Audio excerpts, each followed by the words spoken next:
One of the commonest questions I'm asked is which MacBook to buy for photography, by both newbie photographers as well as seasoned ones.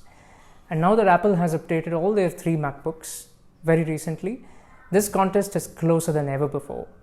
The strength of laptops is portability and the strength of desktops is power. So the ideal thing to do is to buy a MacBook for traveling with and an iMac to process your pictures on at home.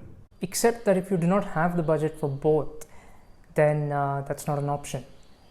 So if you want only one computer to both travel with as well as process your pictures at home, then you're confronted by 3 options: the MacBook Air, the 13-inch MacBook Pro, and the 16-inch MacBook Pro. Now, which of these should you buy? Let's start with the 2020 MacBook Air.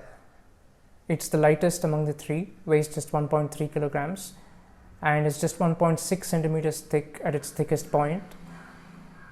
Of course, the MacBook Air has been famously wedge-shaped ever since the first variant of it came out of Steve Jobs' envelope. So it's got the lightness and compactness game completely wrapped up in silver foil, or should I say space gray. But what about performance? Well, it's always been adequate for muggled tasks, such as browsing the web, watching Netflix, and in the context of the lockdown, Zoom calls.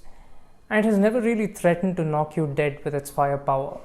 So you'd think that this one's an easy one to pass on, but Apple gave it a twist by adding a quad-core processor to it this year. So this got the tech world temporarily excited, thinking that we finally have the lightest and most compact processing machine in the Mac world ever. Except that the excitement fizzled out very quickly because of the discovery of a throttling problem. Hang on a minute. What on earth is throttling now? You see, the faster a processor is, all else being the same, the more efficient the cooling system of a computer needs to be in order to dissipate the heat produced by the processor. And despite having a fan, unfortunately the MacBook Air doesn't seem to be very good at dissipating heat. So this is exactly where thermal throttling comes in. So when the computer heats up to a particular level, the processor's power is automatically tuned down, to put it very simply, in order to keep the heat down.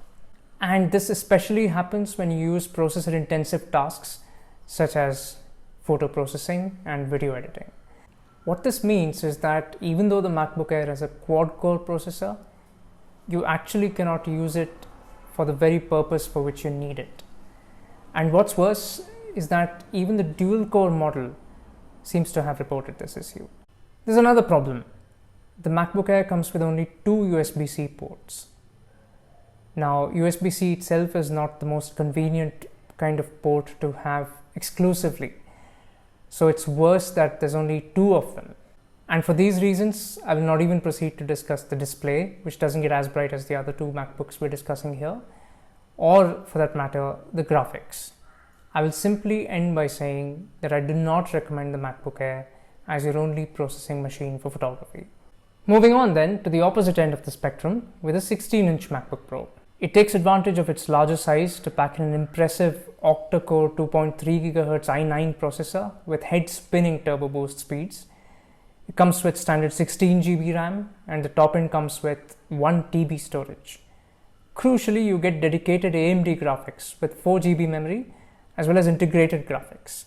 Nerd story short, it's got enough firepower to run multiple taxing graphics apps while also driving 2 high-resolution displays while you record the whole screen while doing all this for good measure. But is it convenient enough to travel with though? Not for me. Make no mistake, it's exceptionally thin for a 16-inch laptop. Perhaps annoyingly thin because this thinness comes at the expense of ports and user upgradability. But also remember that it's way heavier than a 13-inch MacBook Pro. Which brings us to the question, is the 13-inch good enough in performance to serve as your only processing machine? The 2020 13-inch MacBook Pro comes in 2 types of configurations, 2 base versions with the older 8th Gen 1.4 GB i5 processor and 2 top-end variants with the 10th Gen 2 GB i5 processor.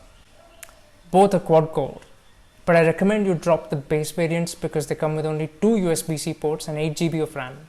Both feature only integrated Intel graphics and don't get discrete graphics.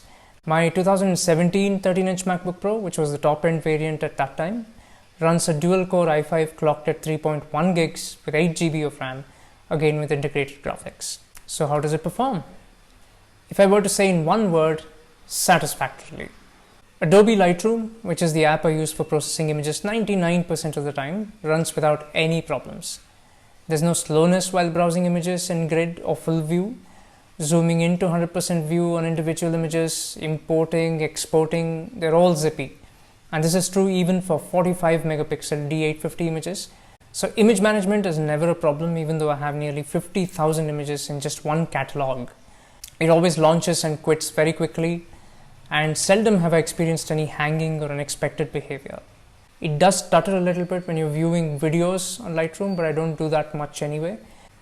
In develop mode, all your regular adjustments run with absolutely no lag, and it can be terribly irritating, I'm sure, if the changes you make are not visible in real time. But that's never the case at all. I've never experienced that. Even when I'm working with an old external hard drive. Even though it has only 8 GB of RAM, I've never seen it hogging it to the extent that other apps have difficulty running. And this is true even when I have multiple processing intensive apps such as iMovie, Lightroom and Photoshop open at the same time. Of course, at such times the machine does run pretty hot and the fans start whirring pretty loudly, but I would rather live with a noisy computer than one that resorts to thermal throttling and costs me power. Where you hit the limit of this laptop is when doing extremely processor intensive tasks such as stitching panorama images, making HDR merges, or while working in iMovie, stabilizing video clips. But let's face it, how often are you likely to be editing 4K videos on iMovie? Even if you do, this computer is powerful enough to let you do those tasks in the background while you work on some other images or apps. For me, the litmus test for a computer that calls itself a pro is to actually put it to pro work. I've beaten on it sometimes 16 hours a day, processing pictures, editing videos, writing, and designing websites, and it's just stood through it all. And the best part, the 13-inch MacBook Pro is only 100 grams heavier than the MacBook Air, which totally clinches the deal for me. So there you have it. If you don't mind the size and weight of the 16-inch MacBook Pro, by all means go ahead and buy it. But personally, I certainly mind. It may have something to do with how I'm built, perhaps, or the fact that I really do not like to carry a separate bag for the laptop and I need to see how it can fit into my camera bag itself. Also, I like to use my laptop as my iPad in the kitchen when I'm cooking, or as my TV set in bed while I'm relaxing. And in none of these situations does it actually get in my way. It never feels clunky and clumsy or unwieldy or too big to handle. So if you're like me and you want compactness and lightness as much as power and performance, then go with a 13-inch MacBook Pro. Your pocket will be heavier and your lap lighter, which is how you want it to be. Thank you very much for watching. Bye now.